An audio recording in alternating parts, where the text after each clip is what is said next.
Senhoras e senhores, em seguimento ao nosso evento, vamos acompanhar agora a mesa redonda com o tema Tomada de decisão em situações clínicas especiais, ao fim da qual ocorrerá uma sessão de debates.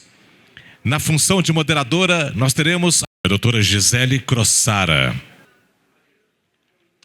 Como debatedora, contaremos com a presença da doutora Maria Inês de Miranda Lima. Por favor, bom dia.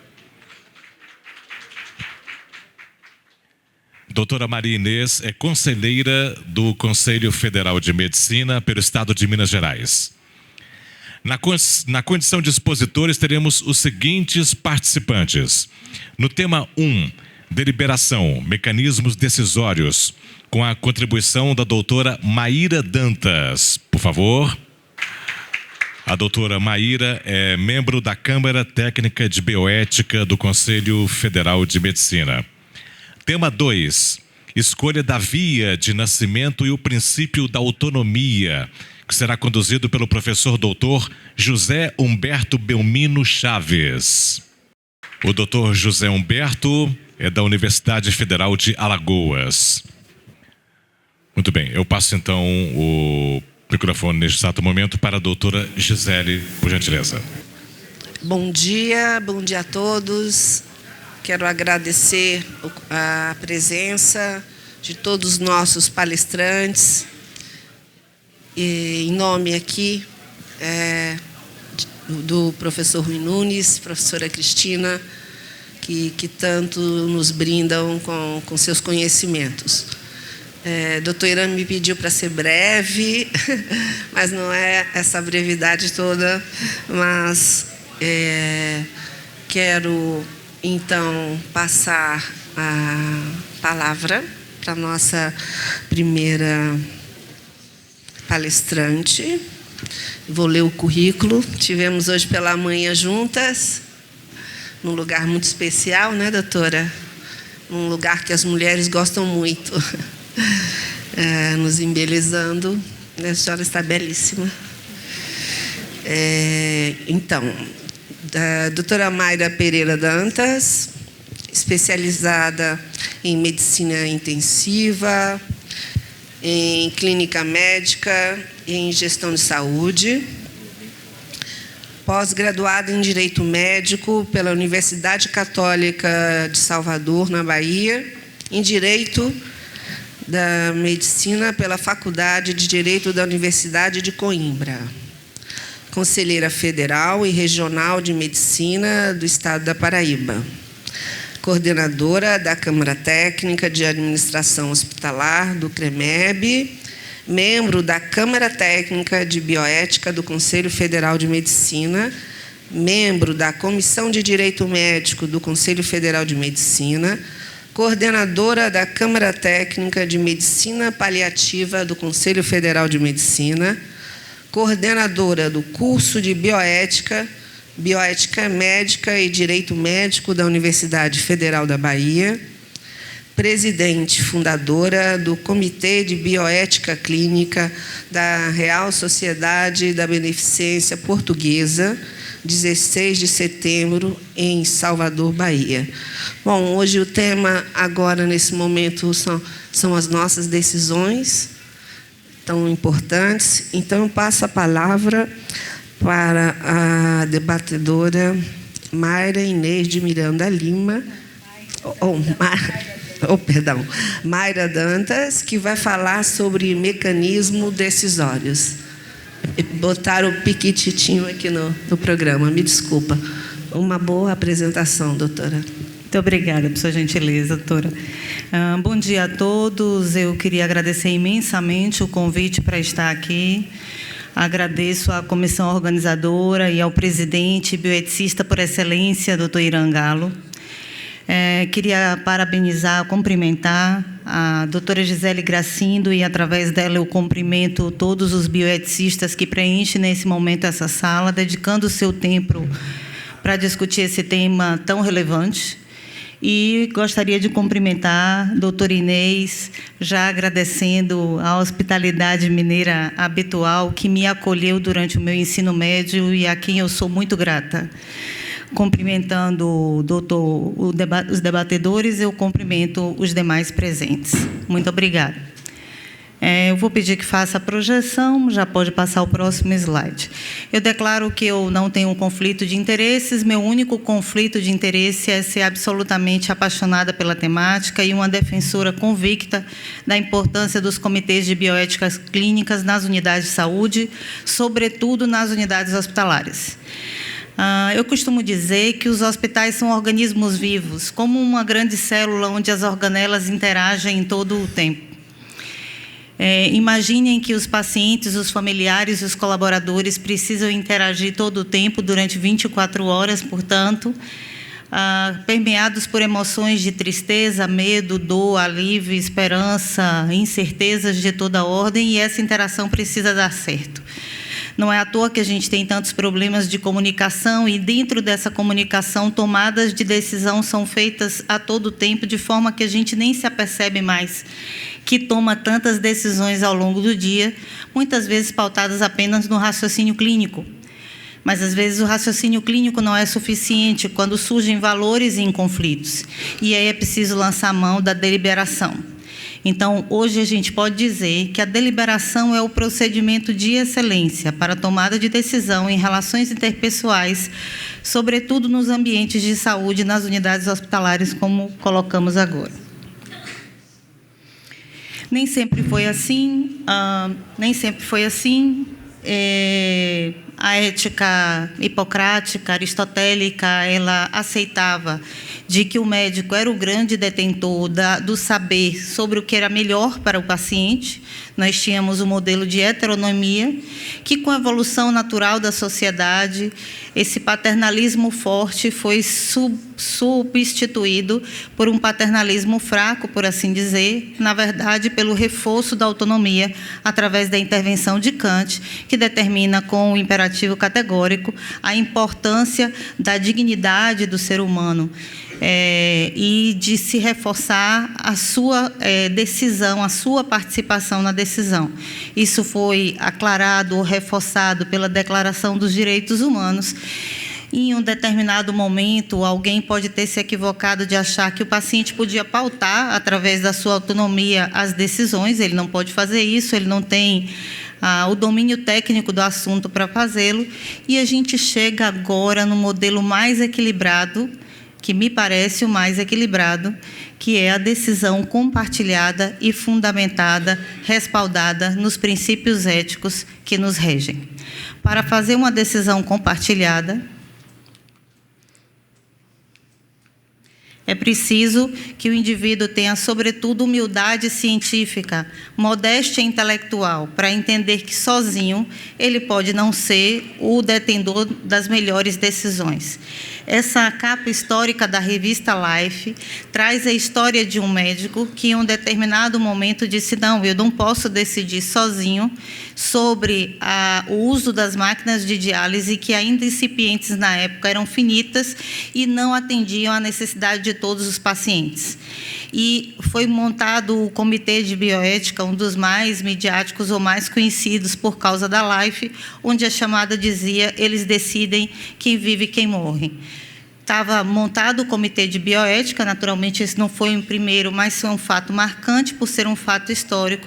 Estava determinada a interdisciplinaridade como mecanismo de, como diz a raiz etimológica da palavra deliberar, sopesar com mais lídima justiça, como dois pratos da balança, o equilíbrio de forças a fim de tomar a decisão sempre mais prudente e mais razoável. Então, independente do mecanismo decisório, do modelo que resolvamos escolher, é preciso que alguns pré-requisitos básicos de personalidade permeiem o indivíduo no esforço dessa decisão. Além da humildade científica e da modéstia intelectual, é preciso haver respeito mútuo, respeito à diversidade, é preciso haver uma convicção de que nós estamos aqui para um autoconhecimento, para o autoaperfeiçoamento, para uma autoanálise crítica, a vontade por crescer como indivíduo para poder ser melhor para o outro e para a sociedade. Quando a gente melhora a si mesmo, a sociedade melhora como um todo, como um reflexo da nossa participação ativa. Então, sobretudo, é preciso que exista uma vontade verdadeira de enriquecer a própria compreensão e a compreensão dos fatos que estão sob júdice naquele momento. Então, a deliberação, ela pretende, em primeira instância, a escolha mais prudente, dentro das possibilidades apresentadas naquele momento.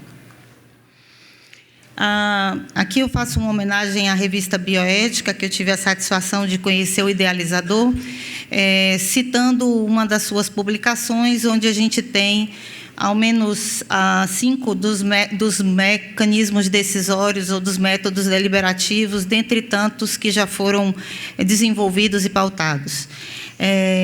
A deliberação existe, a tomada de decisão existe desde sempre, ela já perpassou os principialistas, ela já perpassou a administração, pasmem, com Hidalberto Chiavenato, ele falava sobre isso, no modelo de administração, no modelo de gestão e de liderança, mas a gente vai se ater à questão da tomada de decisão na bioética contemporânea, onde eu pretendo destacar Diego Gracia por ser o método que mais se aplica aos comitês de bioética no atual momento.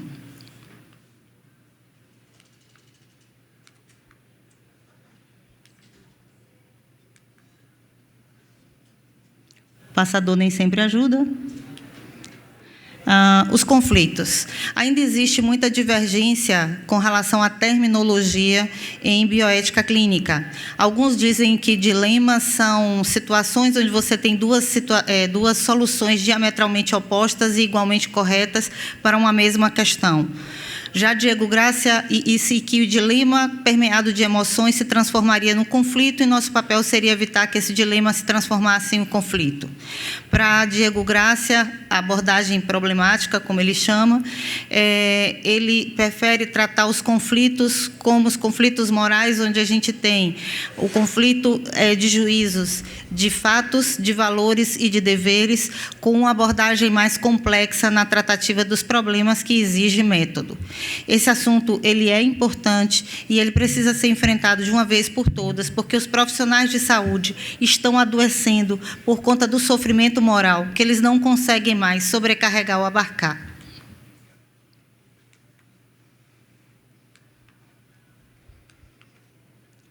De novo, nem sempre ajuda.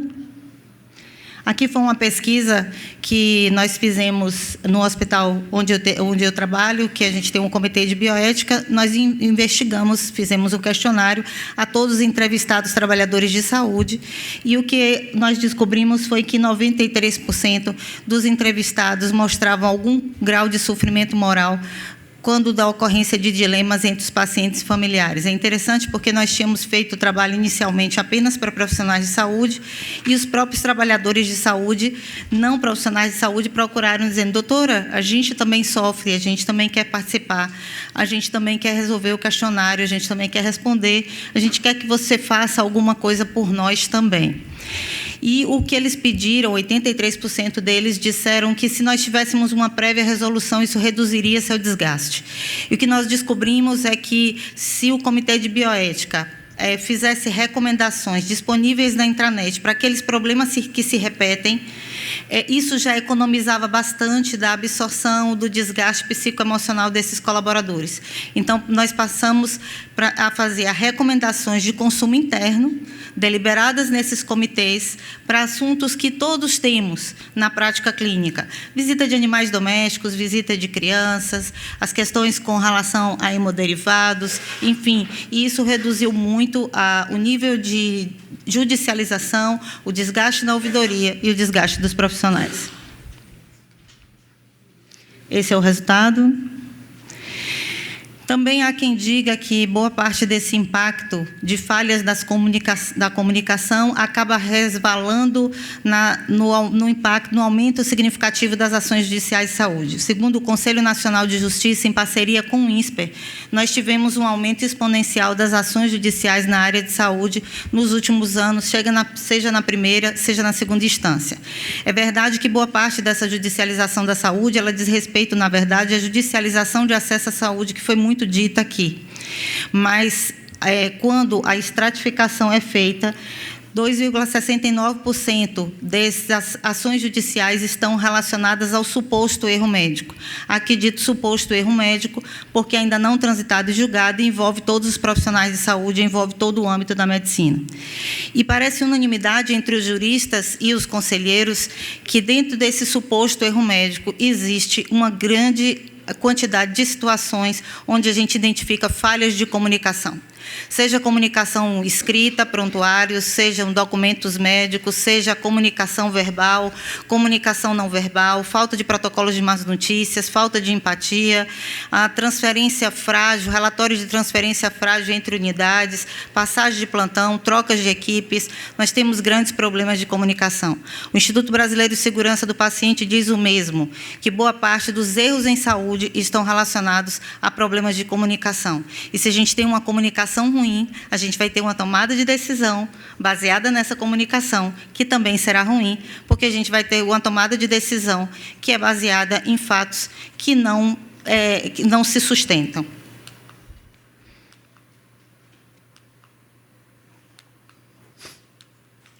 Faz greve.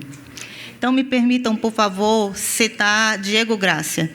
Ser um profissional de saúde competente inclui saber manejar adequadamente essa incerteza, conscientes de que podemos atuar prudentemente, ainda que nossas decisões sejam apenas provavelmente certas.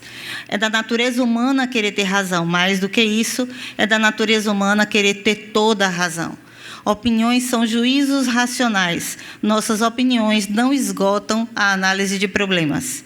Soluções intermédias não costumam ser facilmente percebidas, porque nossa tendência natural é discutir impondo nosso ponto de vista e tentar convencer os demais de nossos argumentos. Por tudo isso, a deliberação é, sobretudo, um sinal de maturidade psicológica. Pode passar o próximo.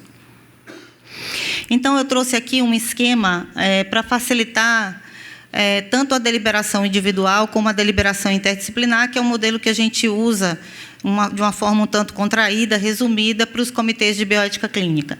Então, a gente tem, primeiro, diante do impasse clínico, o que eu devo fazer, uma apresentação de caso clínico, como outro qualquer, onde eu tenho a primeira mão, eu preciso saber se os fatos de verdade resistem à análise. Então, eu preciso de uma propedêutica decente, de um prontuário bem construído, de dados clínicos consistentes, para aí que eu faça um juízo de fatos verdadeiramente fidedigno.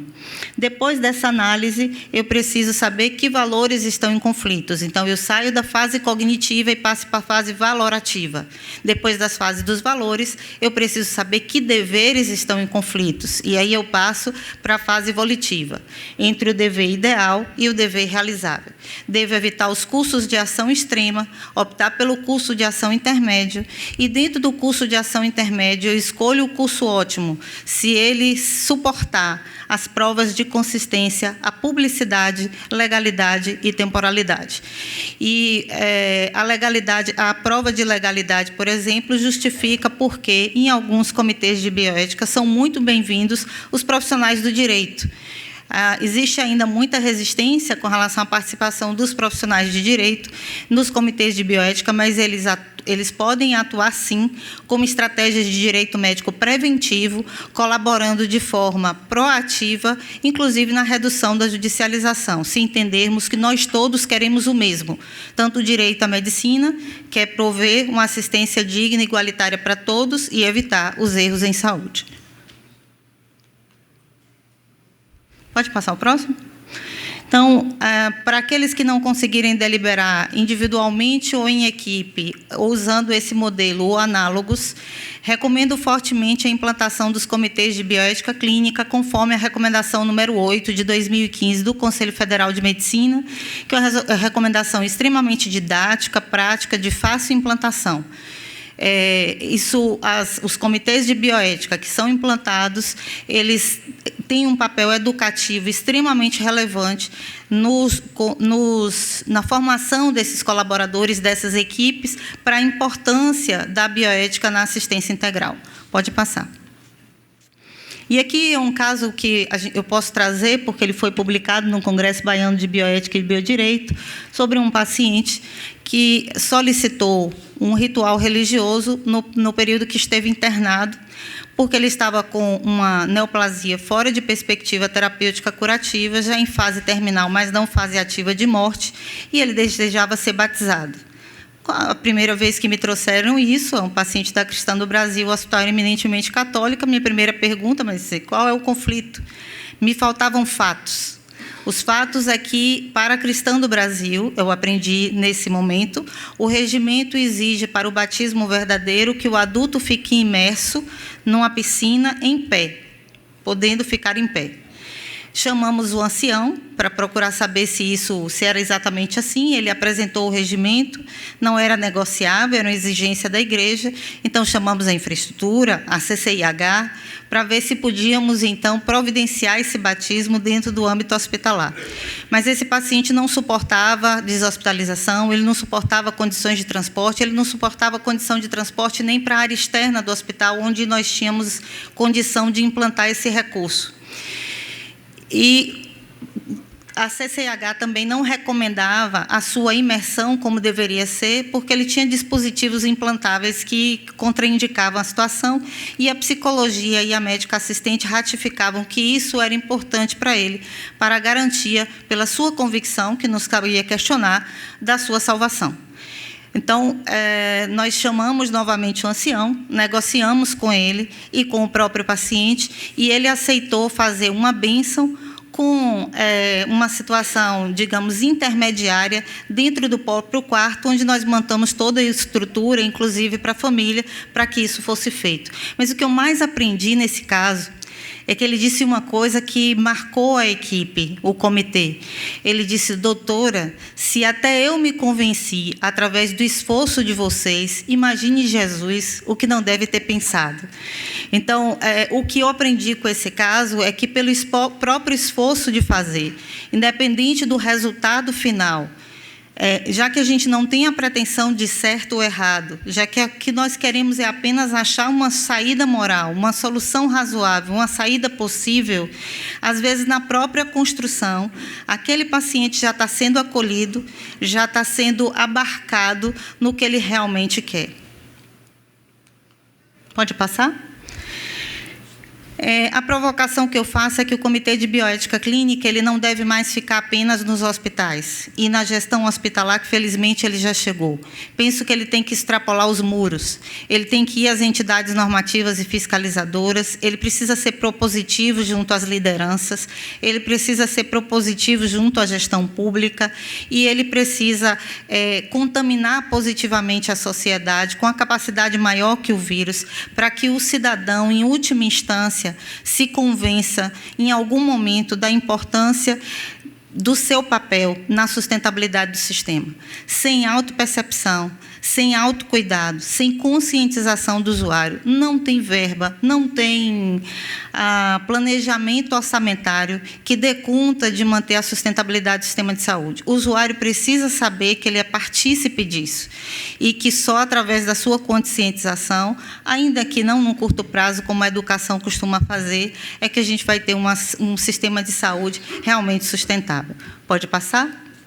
E, por fim, eu deixo a mensagem que, para além dos métodos decisórios, a deliberação demanda o esforço por exprimir o melhor que existe em nós e na sociedade, em prol de uma assistência verdadeiramente integral, digna e igualitária para todos os pacientes e suas famílias. Muito obrigada.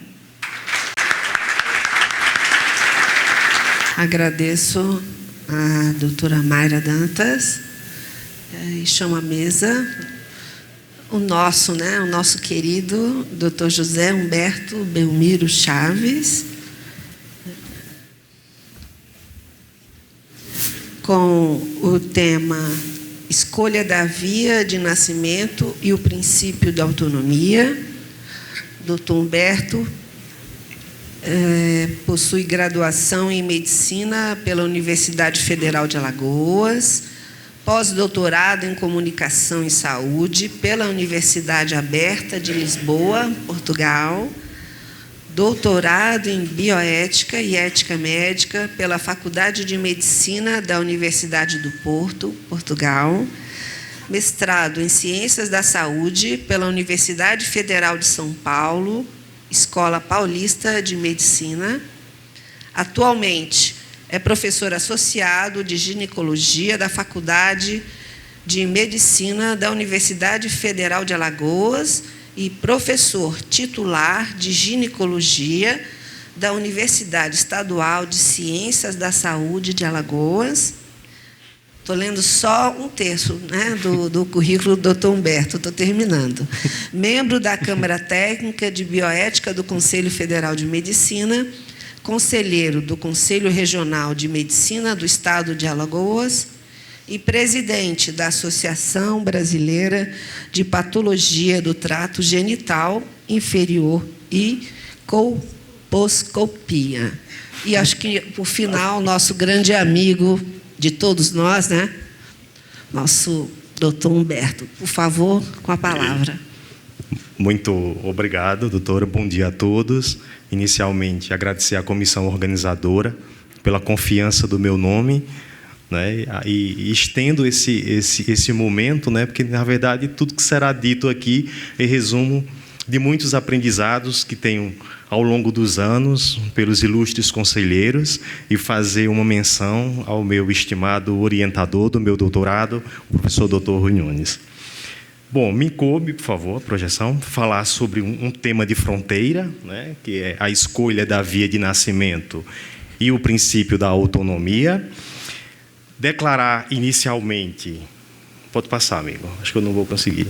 Que não há nenhum conflito de interesse no que será dito aqui nesse momento e que o meu maior objetivo aqui é fazer com que vocês levem para a vida médica de vocês, né, alguns conhecimentos que possam facilitar, né, essa tomada de decisão, esse auxílio à mulher que a gente tanto precisa, né, nesse momento de tanto conflito que tem se construído nessa relação de assistência obstétrica. Próximo.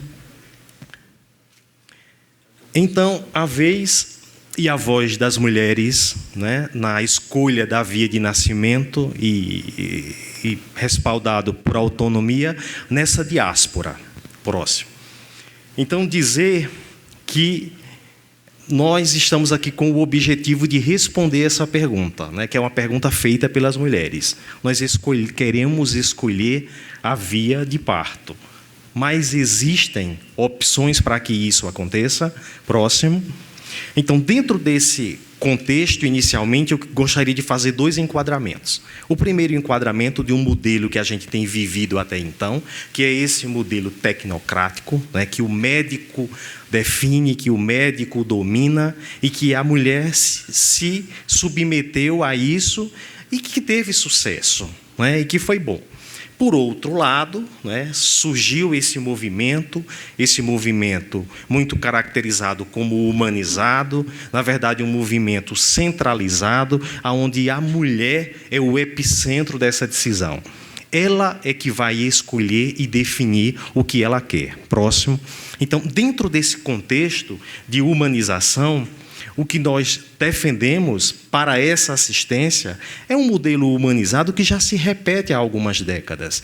E aí, dentro desse processo, quem é essa mulher?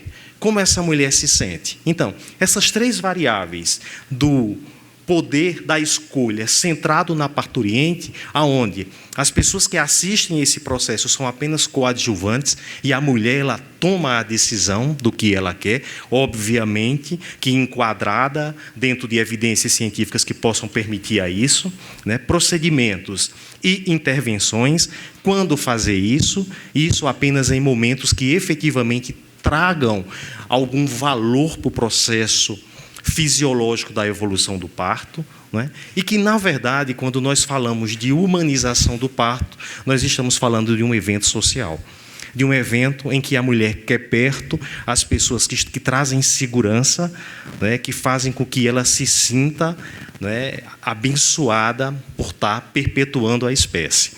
E essa variável do evento social foi a que mais nos tirou da zona de conforto, não é?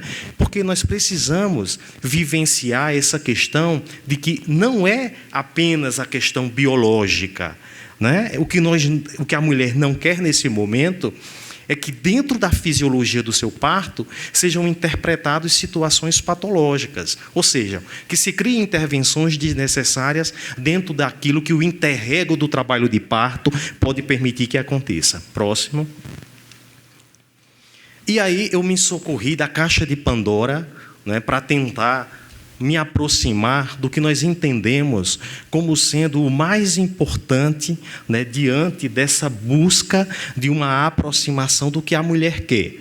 Né? O que a mulher efetivamente está buscando? Então, quando a gente pensa no que essa mulher está buscando, não passa, doutor, eu vou precisar da sua ajuda. Para. Então, deixa eu me situar. Eu realmente estou com uma dificuldade obstétrica, mas tudo bem. Pronto. Então, dentro dessa caixa de Pandora, a gente vai tirar, né, efetivamente o que essa mulher está buscando dentro desse processo. Essa mulher, ela não quer guerra, ela não quer discórdia, ela não quer reativar doenças do corpo, ela não quer doenças da alma, né, ela quer autonomia, ela quer vivenciar isso com sustentabilidade. Então, nós chegamos em um ponto em que 2 personagens foram crucificados. Né? O médico foi crucificado pelo seu mecanismo tecnicista de intervenção, porque não estava encontrando mais espaço para aplicar isso, e a mulher se sentindo vítima de todo esse processo, porque ela não tinha direito à escolha. Então, na verdade, esse protagonismo, né, da gestante frente à escolha da via de nascimento é o que fundamentou e que desencadeou todo esse processo. Né? Um processo que efetivamente ele termina quando o médico não permite que a mulher decida até o final o que ela quer, mesmo ela tendo condições fisiológicas para isso. Então, o que enquadra e que nos auxilia nesse auxílio, nesse reconhecimento? Então, inicialmente, a Organização Mundial da Saúde, a nossa Federação Brasileira de Ginecologia e Obstetrícia, ela reconhece o plano de parto. Né? Esse plano de parto que, entre aspas, eu vou chamar de uma diretiva antecipada de vontade, né? Que é aquilo em que a mulher escolhe da maneira e da forma como ela quer conduzir. Mas isso não é categórico, isso não é decisório.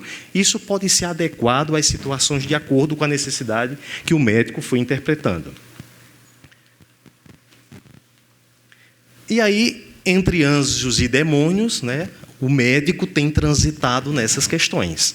E aí, efetivamente, isso nos tirou muito da zona de conforto, né? Nos trouxe muitas desistências do exercício profissional, né? Muitas questões, porque surgiram outras entidades, que eu não vou referir nomes, mas que efetivamente desencadearam sentimentos que até então as gestantes nunca tinham tidos pela gente, que é aquela necessidade de estar perto, de só confiar naquela palavra, de querer aquele acolhimento. Né? E nós não percebíamos isso porque nós éramos detentor do poder de resolver o patológico e não de resolver essa necessidade psicológica.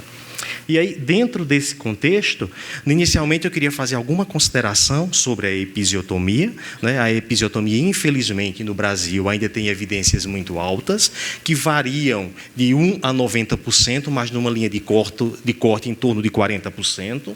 Mas aí o que a gente precisa deixar de recado dentro desse processo autônomo da episiotomia? Que é uma decisão de último minuto e que deve estar cercada de pilares tais como a suspeita de hipóxia, a indícios de laceração e antecedentes anteriores de partos com laceração que prejudicaram. Nós não temos dúvida, né, que o anjo é reconhecido na forma de médico quando ele indica uma cesariana dentro de uma situação plenamente justificada. Essa questão já está vencida e a mulher pede por isso. Na situação em que ela tem uma placenta prévia, em que há um sofrimento fetal, em que há doenças maternas que possam comprometer a mãe, o concepto, então isso já está muito bem definido. Por outro lado, as cesarianas que são absolutamente não justificadas, cesarianas mal justificadas e cesarianas de justificações duvidosas, o médico passa a vivenciar o papel do demônio nessa interpretação da mulher. Quando nós avaliamos o procedimento cesariano, a literatura reconhece como havendo riscos. Então, dentro desses riscos potenciais de cesariana, né, a gente vai identificar que a mulher pode ter doença tromboembólica, sofrimento respiratório, complicações anestésicas, lesões de órgãos e infecção, e isso a longo prazo pode haver risco de asmas e obesidade em crianças e complicações subsequentes às gestações.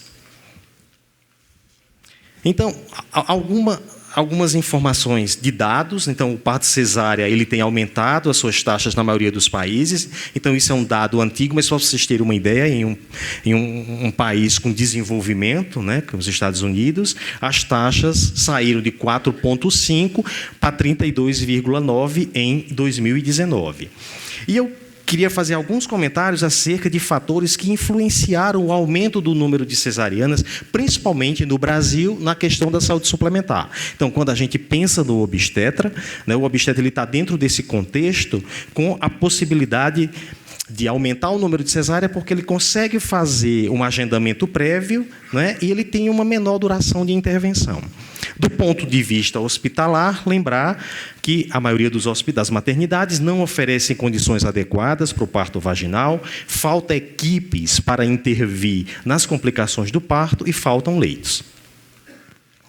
Esse é um dado do Ministério da Saúde do Brasil recente, de 2009, trazendo mais uma vez essas estatísticas assustadoras, né, que é cesariana em torno de 40% na rede pública e de 84% na saúde suplementar. E um dado em 2010 que é importante, que é essa inversão, onde nós tivemos um escalonamento na cesariana no Brasil. Que pena que eu não estou conseguindo.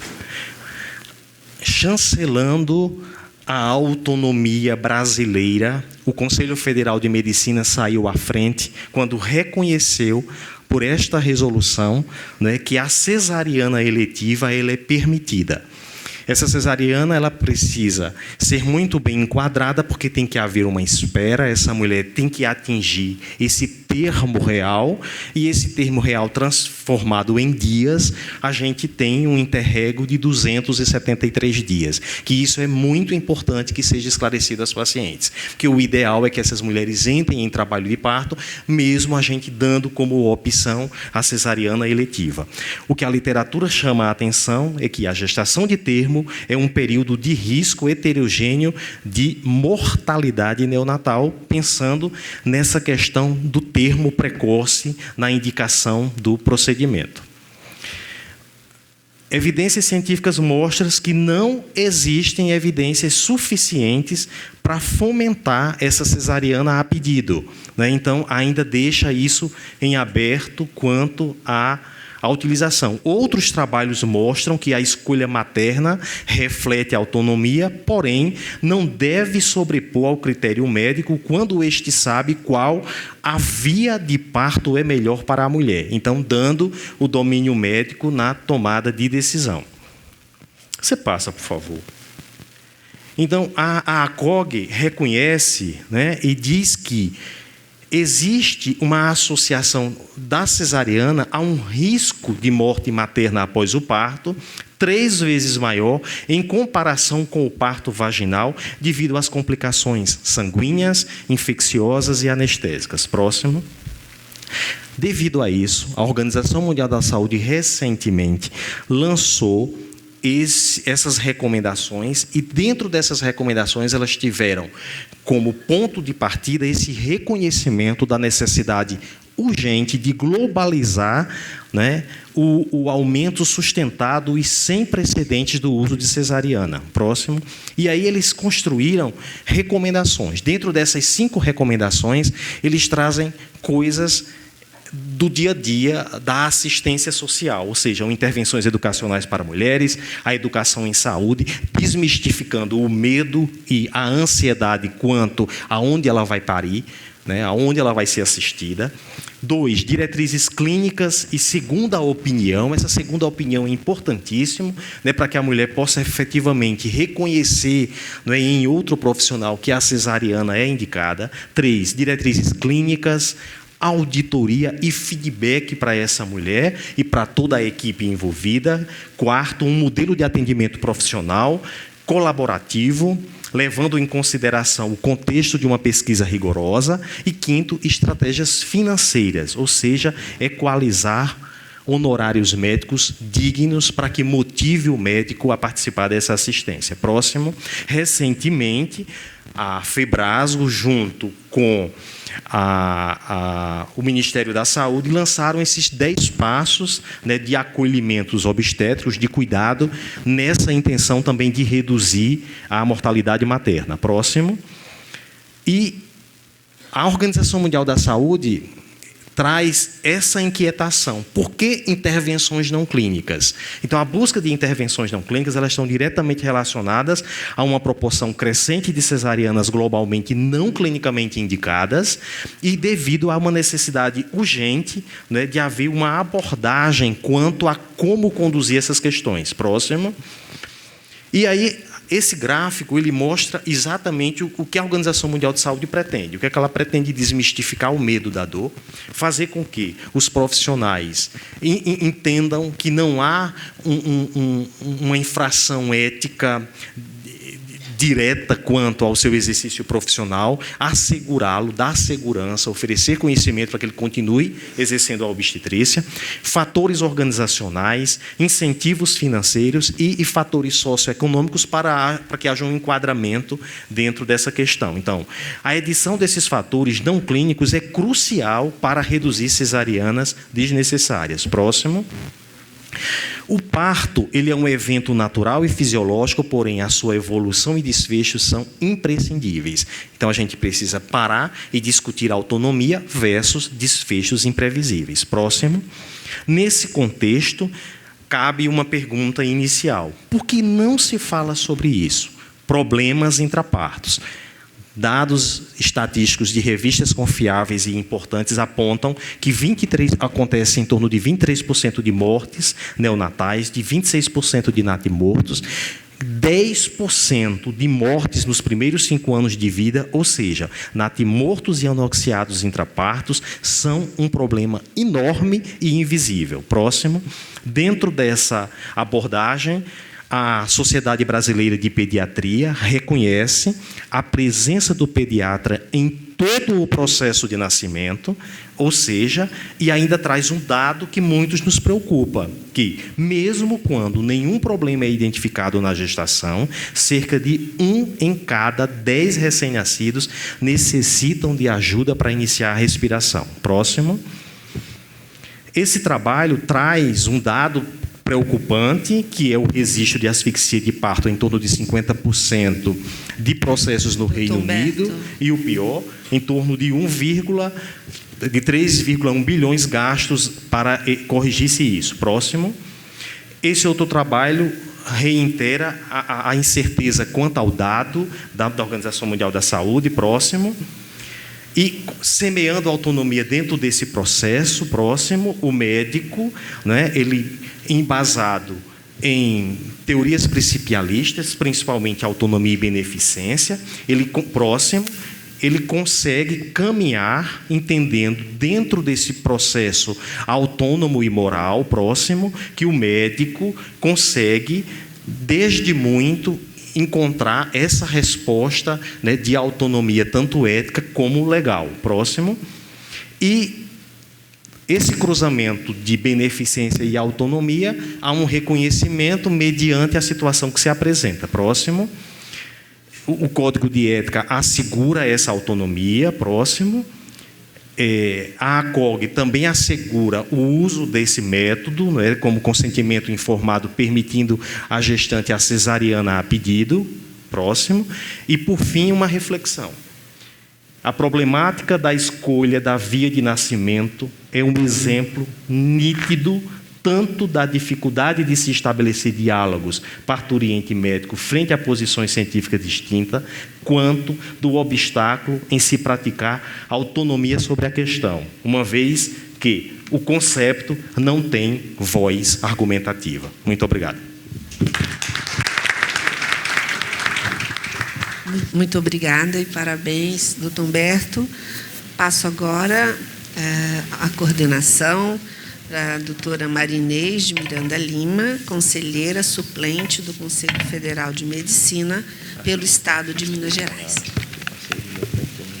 Bom dia a todos. Primeiro, quero falar que estou muito honrada de estar aqui falando de um tema tão incitante, tão importante. É claro que eu estou aqui porque eu sou obstetra e se estivéssemos num fórum de obstetrícia, com certeza esse assunto renderia aulas e discussões e não teria fim. Eu quero parabenizar a Maíra. Excelente apresentação e é um assunto do seu dia a dia, né? Uma brilhante apresentação.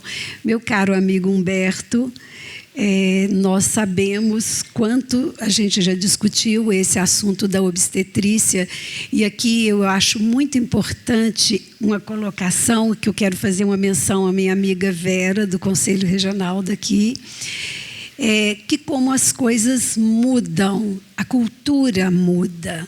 Né, esse assunto obstétrico colocado hoje, ele vem muito de uma mudança cultural. Eu quero lembrar que na década de 80, de 90, o desejo da mulher era ter acesso a uma cesariana eletiva. O parto normal que a paciente queria, a boa prática era intervenção. Então, quem aprendeu na década de 80 que teria que fazer uma episiotomia, hoje a episiotomia é posta como violência obstétrica, mas quem estava na década de 80 estava seguindo a ciência daquela época. Então, isso é importante porque nós temos mudanças demais, né?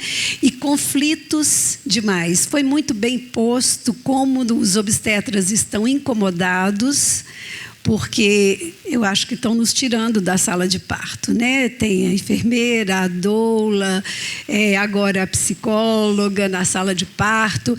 E, obviamente, que nós temos que estar abertos para isso, porque a atriz principal do parto é a mulher que está gestante. Né?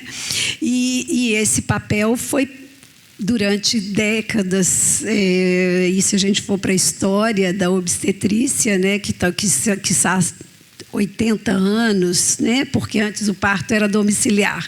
Então, assim, mudança de cultura, temos que nos adequar. E como você colocou o nosso evento social, e daí como conselheira, a tristeza de ver que a obstetrícia responde pela maioria dos processos, né, éticos e judiciais e tudo mais, é exatamente por esse ponto, pelo evento social. Eu também já estive grávida e todos que já estiveram, não é permitido que você pense, por isso ninguém discute, Humberto. Ninguém pensa, o meu filho pode morrer durante o parto, ele vai ter vai ter paralisia cerebral, eu terei uma hemorragia. Então, quando você trabalha com expectativa de festa, o evento é muito frustrante. E é um assunto extremamente difícil de ser discutido. Mas eu não vou falar só da obstetrícia, eu quero falar das tomadas de decisão em momentos críticos. Maíra, me chama a atenção que as decisões mais difíceis estão relacionadas ao início da vida, ao fim da vida, a terminalidade. Você trabalha com cuidados paliativos, está na Câmara Técnica. Você falou de uma coisa que é muito importante, que é o médico estar preparado para as tomadas de decisão, que é compreendendo, fazendo as hipóteses possíveis, discutindo com família, mas também como dar a notícia, né? A importância de saber da comunicação e que a gente tem que trabalhar muito isso.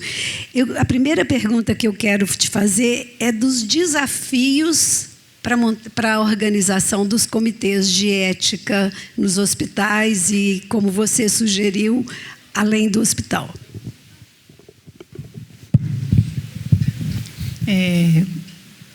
Obrigada pela pergunta, Inês. Eu vou dividir em 2 momentos, o momento pré-implantação e pós-implantação. No momento pré-implantação, acho que o mais difícil é convencer a alta liderança do hospital que isso, de fato, é relevante. Primeiro porque, pasme, ainda existe muita confusão entre o papel do Comitê de Bioética e a Comissão de Ética Médica, que é do Conselho, que é de Seologia e Deontologia, Ética em Pesquisa, Compliance, Comitê de Ética Interdisciplinar. Então, primeiro você tem que ser convincente da relevância do Comitê de Bioética. E a outra coisa é que precisa haver coerência da liderança. Não adianta você ter um comitê de bioética e ter uma alta liderança ou instituição que não preza por valores ético-morais. Não vai funcionar. Então, esse é o primeiro momento assim, de resistência. No segundo momento, ou seja, depois de implantado, o maior desafio é a capilarização. É você conseguir chegar, veja que eu trabalho numa instituição que tem quase 6.000 médicos cadastrados, e aí você multiplica aí quantos mil colaboradores. Então, você conseguir chegar a todos os cenários, de todas as possibilidades dentro desse hospital, é um desafio. Então, geralmente, a gente começa com as lideranças, convencendo as lideranças da importância e capacitando essas lideranças para que eles funcionem como multiplicadores, assim como eu imagino que todos aqui que estejam presentes funcionem como multiplicadores nas suas respectivas instituições. Ok. E me fala de uma outra coisa que eu fico pensando nesse conflito, por exemplo, da terminalidade. Vamos falar dos pacientes oncológicos, vamos falar do HIV terminal. Quando você faz uma boa comunicação com os familiares, que é o momento de não mais intervir, uma dificuldade, uma situação que é muito comum, até quando intervir, levar para o UTI o paciente sem perspectiva.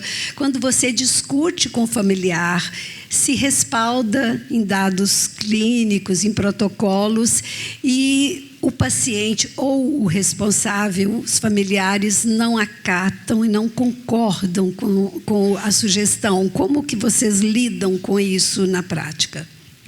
O que a gente vê é que quanto mais tardia essa comunicação, essa intervenção, mais complexa, mais desafiadora ela se faz. Então, se ninguém nunca conversou com um paciente com uma neoplasia avançada, fora de perspectiva terapêutica curativa, sobre terminalidade, vai ser muito difícil a intensivista que recebe esse paciente dizer, não, olha, vamos discutir agora, é muito difícil. Então, essa é uma questão. Então, o que muitas vezes a equipe, vou falar da terapia intensiva, que também é muito a minha realidade, a terapia intensiva tem que fazer é partilhar essa decisão com o coordenador. Ela não tem condição de sozinha tomar a decisão ou fazer uma comunicação verdadeiramente convincente com essa família, empática, que dê a essa família tranquilidade. É preciso compartilhar a decisão com o coordenador, com o comitê de bioética e com a gestão. E existem situações onde a gente tem que extrapolar muros. Vou falar de um outro desafio hoje, que é a deshospitalização de idosos. Por conta de nossa reordenação social, a gente tem núcleos cada vez menores e a deshospitalização de pacientes idosos ou portadores de limitação funcional tem se transformado em um desafio. E, às vezes, todas as intervenções do serviço social, da psicologia e da equipe interdisciplinar não dão conta de resolver o problema, e a gente tem que compartilhar a solução dos problemas com o Ministério Público, com a Delegacia do Idoso, extramuros, para conseguir uma solução realmente digna para esse paciente na saída hospitalar. Isso não é uma tarefa fácil, né? Até porque você tem o paciente que se posiciona não querendo a intervenção e tudo fica mais fácil. Mas e existe o sentimento familiar, né, de sempre achar que tem que postergar, e postergar é uma situação muito discutida. Eu tenho certeza que depois vocês vão colaborar nessa discussão. Eu gostaria, agora já passando para o meu amigo Humberto, uma discussão que me veio à cabeça. Muito conflitante na obstetrícia, porque antes nós tínhamos uma relação completamente assimétrica. Aí eu coloco outra questão, da autonomia da mulher. Na rede pública, isso se aplica menos. Você concorda que a mulher que é atendida na maternidade pública, ela exerce menos autonomia?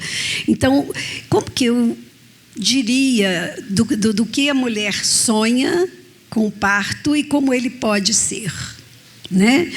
A mulher, ela pode desejar um parto normal. Eu vou colocar as possibilidades para você me ajudar nessa discussão.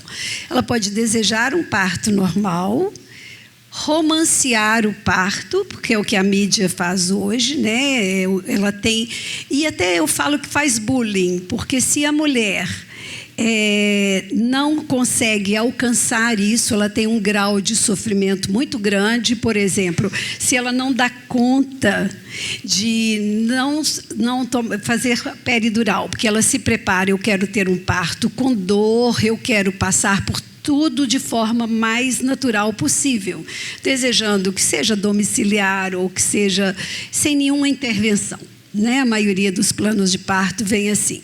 Então, sem intervenção, se ela não consegue, ela sofre. E, às vezes, ela não consegue porque ela está sendo atendida dentro do hospital, ela tem uma desproporção, ela tem uma complicação, ela faz uma leitura ruim no pós-parto, que ela foi incapaz e que ela teve um parto traumático, porque a mídia não prepara que isso possa ocorrer. Você tem um outro nível de mulheres que se posicionam muito bem, a meu ver. Eu gostaria de um parto natural, mas que acata as intercorrências de uma forma tranquila. E tem a mulher que, obviamente, termina o parto e fala: eu tive o parto que eu idealizei. Eu acho que isso é que todos gostaríamos de entregar para cada mulher. Assim como nós temos a mulher que deseja cesárea, e aí nós vamos entrar nessa discussão já numa primeira consulta, porque, obviamente, que quando a gente fala que a rede suplementar tem 80% de cesárea, podemos até inferir que muitos obstetras induzem. Mas nós temos que saber que muitas mulheres, de fato, querem entregar o papel de ator principal e estar lá preparadas para o evento social, né? Tanto que, né, é muito comum, assim como nós temos as mulheres que desejariam cesárea na rede pública e que não são atendidas. Então, só colocando esse panorama, é bem complexo alcançar. E nós temos a paciente, que eu quero te perguntar isso, e hoje a gente já está recebendo isso no conselho, que é a paciente que escreve, faz o plano de parto e que e contrata o obstetra que promete isso a ela, e que ela insiste mesmo na complicação e depois tem um evento desfavorável, como um óbito fetal ou uma complicação materna. Até onde vai, a pergunta é essa, a autonomia do paciente versus a autonomia do médico? Como se posicionar? Eu já vivi essa situação, eu quero ver como você vai descrever isso. Muito obrigado, doutora Inês, pelo preâmbulo, né, do painel obstétrico. Mas eu queria pedir uma coisa aos senhores, né, para que a gente possa efetivamente levar alguma coisa daqui, a gente vai ter que precisar entender que nós estamos vivendo um momento fora da curva. As mulheres que fazem esse apelo e que nós acompanhamos e que vivenciamos, né? Essa segurança que ela transmite para a doula, para a psicóloga, às vezes até para a cachorrinha que ela quer junto daquele processo, nos tira da zona de conforto. Essa é a questão da obstetrícia moderna. Nós não estávamos prontos, né, para sermos ameaçados de não ter esse evento social com saldo. É uma festa, a obstetrícia sempre foi uma festa que nos rendeu satisfação, reconhecimento. Mas nós tínhamos o controle da portaria. Eu que vendia os ingressos. E agora a coisa saiu do prumo. Ela que quer decidir isso. Então, nós precisamos, assim... Por que nós sofremos tanto com esse tema?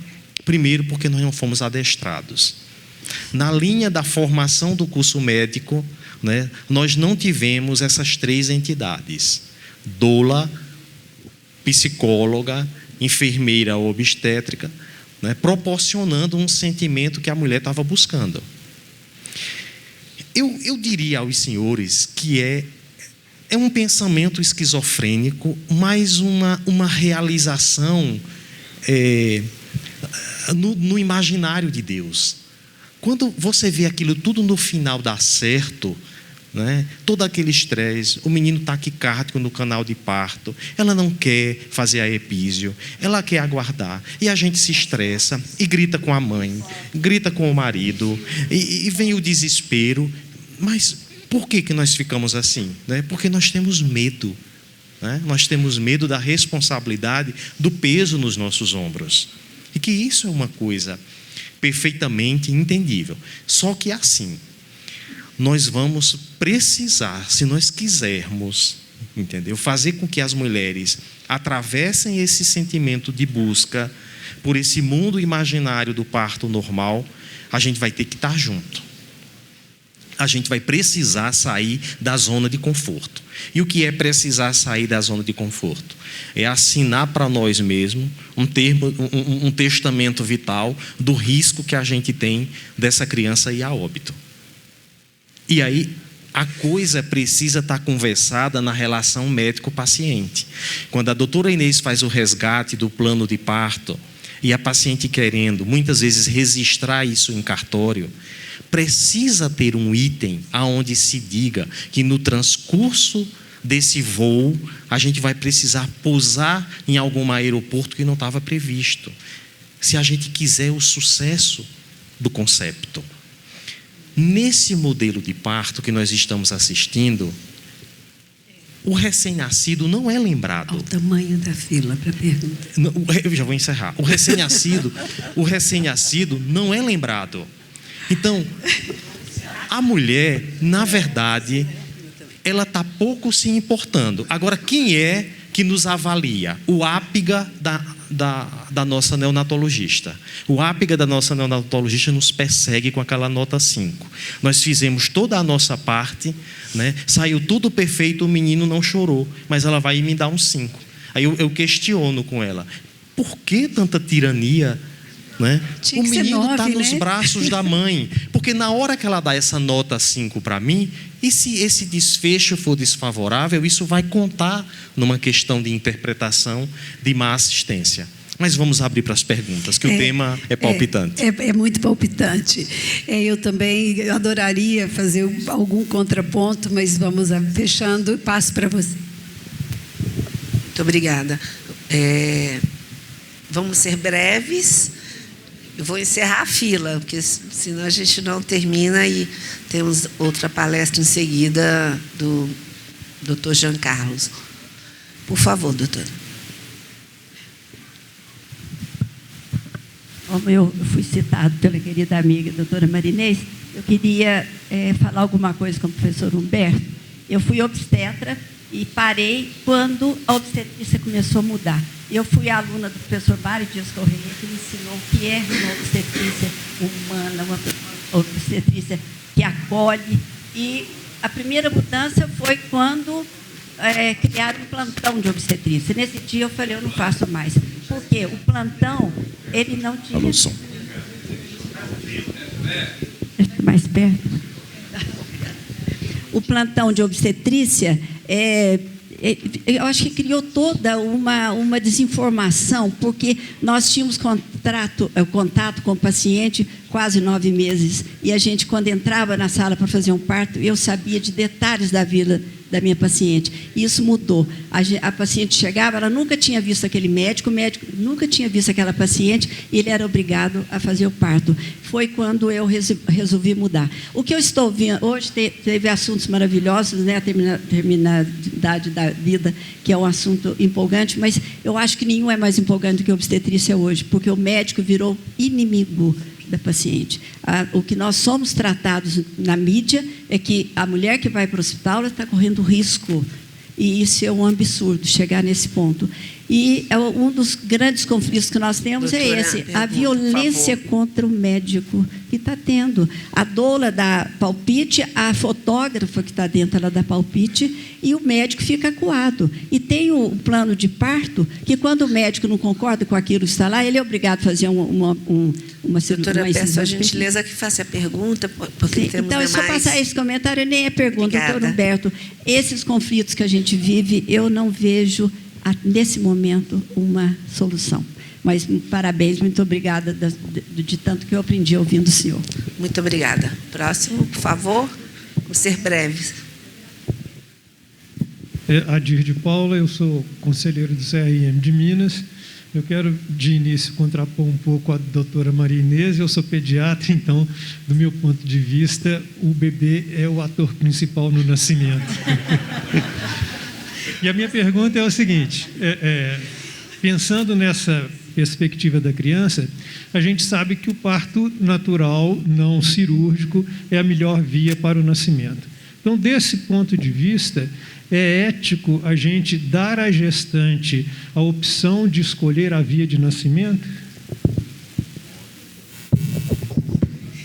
Sim, porque oferecer à mulher essa possibilidade é reconhecer o exercício da autonomia, né? Porque assim, quando a mulher não quer um parto normal, ela tem motivos, né? E esses motivos são coisas que podem trazer sofrimento para a vida dela.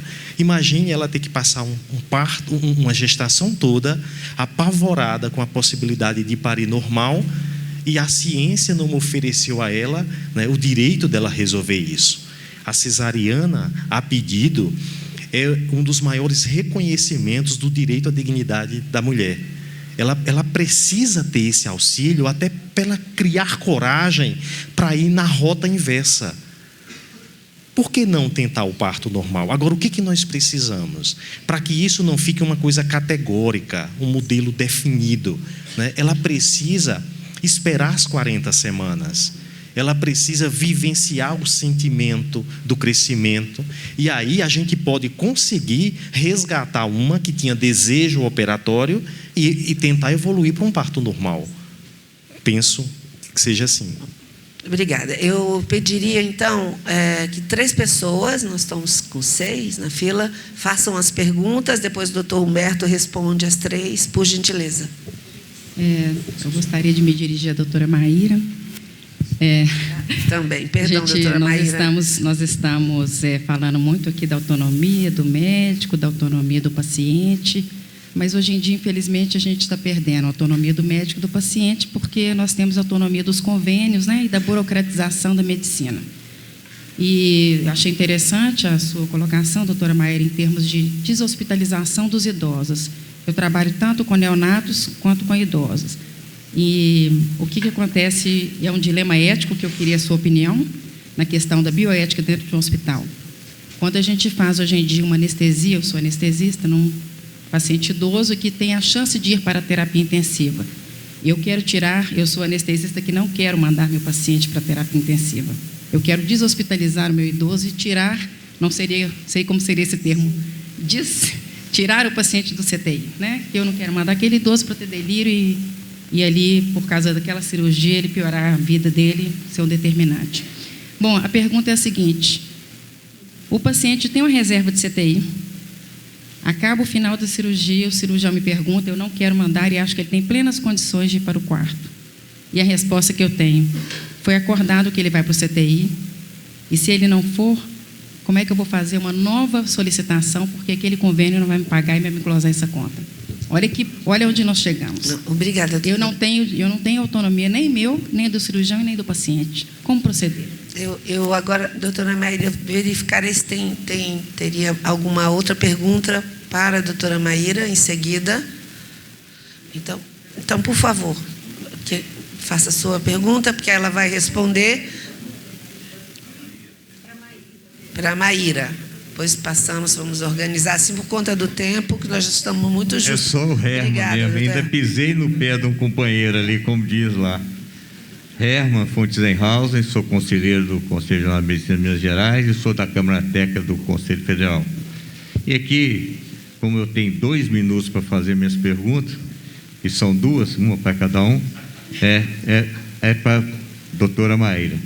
Trabalhando no hospital que tem 1.000 leitos, que ficou com 600 leitos respiratórios durante 2 anos com Covid, são 2 as perguntas. A primeira é relacionada à resolução 2032, que fala da autonomia. Como se comportaram os intensivistas diante da decisão de recusar intubação? Ponto. E a segunda pergunta é em relação, que a senhora citou muito, a questão da comunicação. Nós temos uma RDC 36, que fala da segurança do paciente, e um dos 6 pilares é a comunicação. E a senhora citou várias interligações. Por que não a Comissão de Segurança do Paciente, que é um item importante da comunicação, não está inserido nesse protocolo da senhora? Obrigado. Obrigada pelas intervenções. Uma das coisas que eu acho mais importante do Comitê de Bioética é que é uma assessoria deliberativa. Então, ela não deve, sob nenhuma hipótese, substituir a autonomia e a capacidade de decisão das equipes. Ela apenas dá suporte em situações mais complexas de quais os fundamentos, em que bases você pode pautar, ou aquele solicitante, o demandante, deve pautar suas decisões. Mas ela não deve, não pode, não deve substituir a autonomia do médico assistente e da equipe. Então, qualquer que fosse a decisão da bioética clínica, pelo menos aos moldes que estão recomendados aqui na resolução, na recomendação número 8 de 2015, ela recomenda apenas, ela não substitui a autonomia. Então, essa é uma questão. A outra questão, dentro mesmo da sua pergunta, é o seguinte: se a autonomia médica está sendo desrespeitada, é preciso saber em que bases, tomando os mesmos termos, em que bases essa decisão está sendo feita e quem é o responsável por isso, porque ele precisa fundamentar essa decisão. Não me parece que isso que seja recomendável.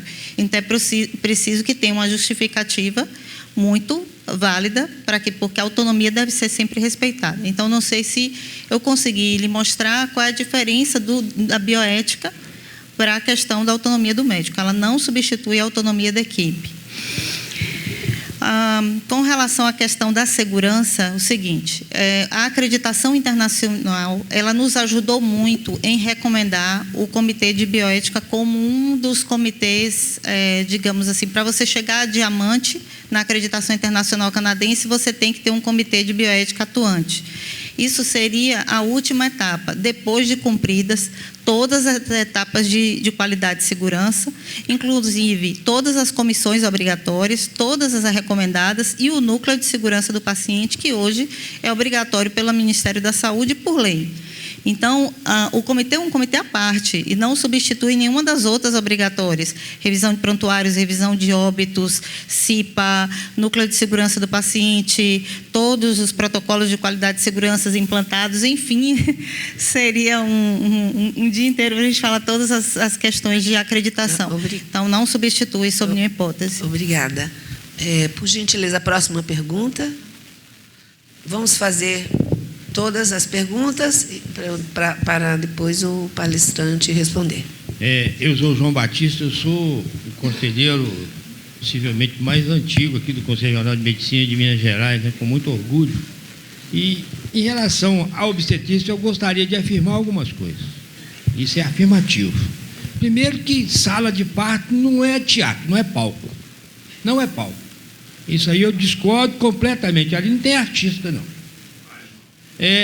Isso é muito sério. E, segundo, olha, o que está acontecendo é o seguinte: tem falta de vaga de residência para os médicos. Está se formando muito mais médicos do que tem oferta de residência. E na obstetrícia está sobrando vaga. Será por quê? É uma coisa que a gente tem que perguntar. A maioria das pacientes fazem pré-natal com a doutora Inês e vai ter o parto com o doutor Márcio. Então, aquele termo de consentimento que é discutido durante o pré-natal tem pouco valor, porque quem vai fazer o parto não é o mesmo. Isso eu estou falando realidade, né? Estou falando coisas que são reais. Agora, eu vou deixar para o doutor Humberto uma situação que eu acho que é o importante, já aconteceu comigo. E a equipe trabalha com obstetra, com pediatra e com anestesista. Já aconteceu de sala de parto preparada para fazer cesariana, eu entrar como anestesista e falar que não fazia porque eu não concordava com a indicação daquela cesariana. E isso, um caso, foram vários, mas um foi feito porque eu sou o membro da equipe e eu anestesia. Então, eu também sou responsável se tiver uma coisa errada ali dentro. Doutor João Batista, por favor, faça a pergunta. Então, a pergunta é muito clara. Eu tenho 8 minutos para cumprir o meu horário. Obrigada. A pergunta é muito clara, né? Eu, enquanto anestesiologista, se eu tenho ou não tenho essa autonomia, porque eu já chego com o caso pronto. Entendeu? E nós temos alguns exemplos práticos que já aconteceram. Essa é a pergunta.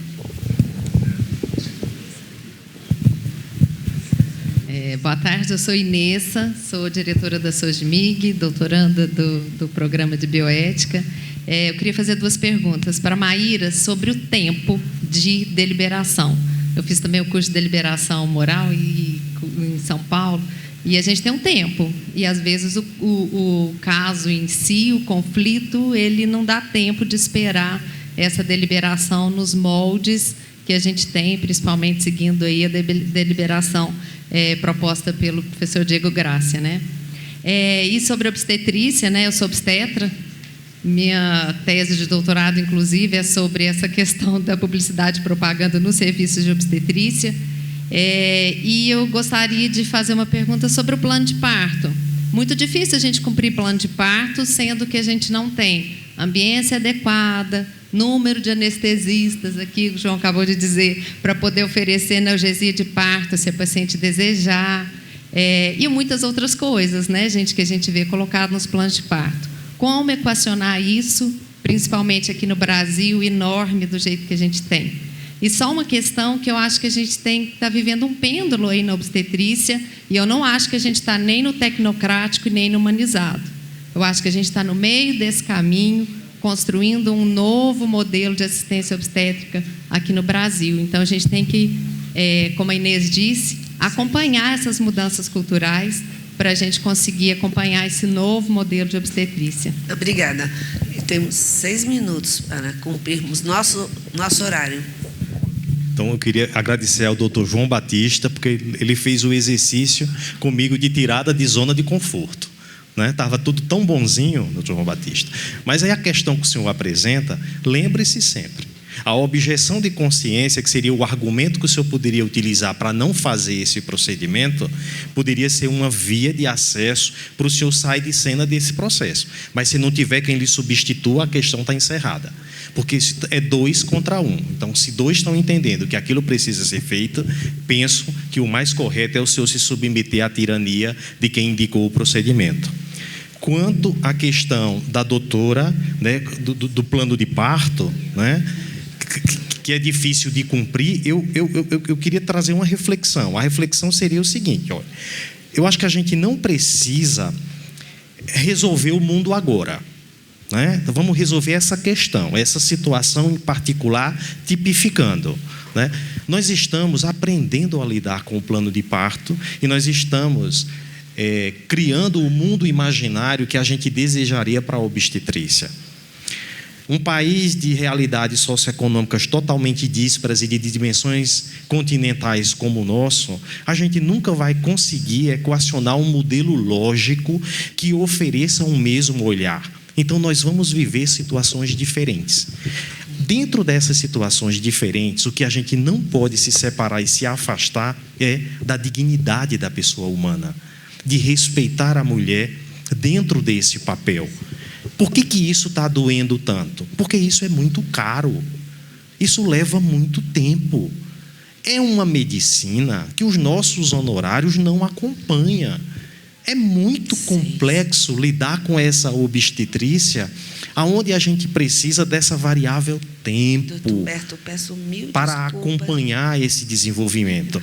Por fim, dizer e motivá-los que acolham as suas gestantes, as suas mulheres, oportunizem ela viver isso, porque é quase um sentimento de adolescente. Às vezes ela está birrando, está querendo isso porque está querendo, porque ela está encontrando o contraditório. Muito obrigada. Se a gente acolhe, a gente se aproxima, é melhor. Obrigado. Por favor, tem mais uma pergunta, por isso que eu estou insistindo, para a doutora Maíra.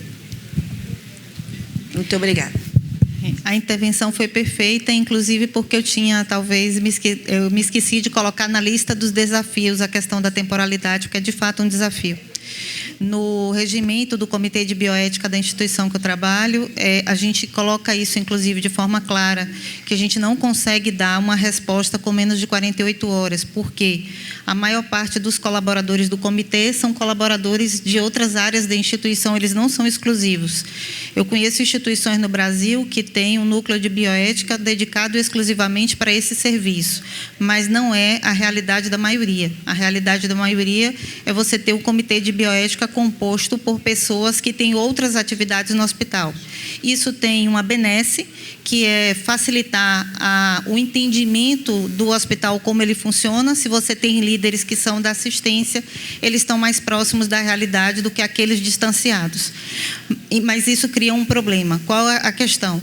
Quando as demandas bioéticas acontecem no intervalo menor de tempo, muitas vezes elas são tomadas pela própria governança clínica, pela própria gestão do hospital. E é por isso que é tão importante que a governança clínica também entenda da deliberação, dos métodos decisórios, dos princípios bioéticos, do papel do comitê, para que o trabalho, quando não possa alcançar o comitê, reflita os mesmos valores, os mesmos entendimentos, os mesmos princípios, para não deixar a equipe desencontrada, de forma que quando o comitê delibera é de uma forma e quando a gestão delibera é de outra. Por isso que eu digo que tem que ter coerência ética, porque senão coerência de construto, porque senão o colaborador se sente inseguro, ele não se sente respaldado de tomar aquelas decisões que teoricamente foram passadas, elas precisam se traduzir na realidade prática.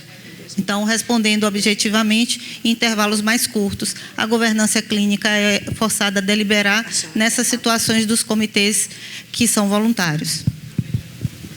Vou administrar, temos 2 minutos, vou dar 1 minuto para a doutora Inês, ela vai falar, não.